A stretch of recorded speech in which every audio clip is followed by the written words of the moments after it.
Here's how I made this delicious roasted garlic pasta sauce from this year's garden harvest. We harvested so many tomatoes from our little backyard garden this year, and I defrosted them the night before. I started by gathering some containers that I'm going to put my chopped tomatoes in to roast in the oven. Now grab your squishy defrosted tomatoes and core the middle out. Don't worry about taking out any seeds or skins, as this will be strained later on. Any cherry tomatoes that look just like these, I don't even bother chopping up, they go straight in the pan. This recipe is great for those tomatoes that don't look quite right, but they'll make the best pasta sauce. Some of the bigger tomatoes I did quarter as well, but as you can see, it made a lot of mess.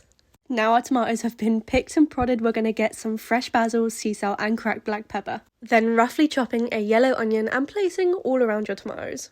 Not forgetting as many cloves of garlic as you like, because can you really have too much? I think I used around 6 medium-sized cloves, but I definitely could have done more. All you're going to do is roughly chop and sprinkle over the top. And the same goes for our freshly picked basil.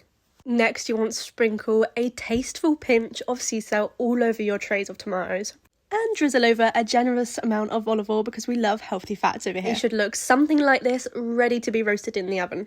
Then you want to roast for about an hour and a half at around 200 degrees Celsius. Don't worry if they look a little bit charred like mine, it gives it such a great depth of flavour. Now we want to let them cool for around 10 to 15 minutes at room temperature, because if you have a plastic blender like mine, you do not want it piping hot, otherwise it is going to go everywhere. Simply blend until smooth, but don't worry about the little bits because this is the step you're going to be straining it out.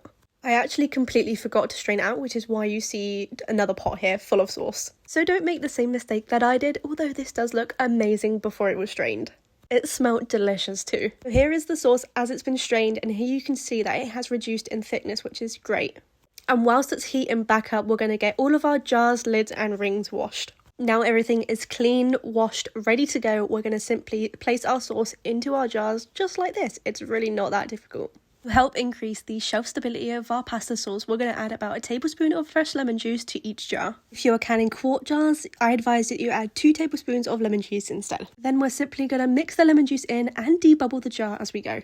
Repeat for all your jars, then wipe your rims with white vinegar to get rid of any residue that may be present. Place them in your water bath canner, aka a big stock pot that can cover the jars. And then you want to water bath pints for 40 minutes and quart jars for 45 minutes. Now that your timer is up, let the steam out of your canner and then put the jars safely onto the side for the next 24 hours. This allows your jars to fully seal. Don't forget to take the rings off your jars before putting them on the shelf, and happy canning!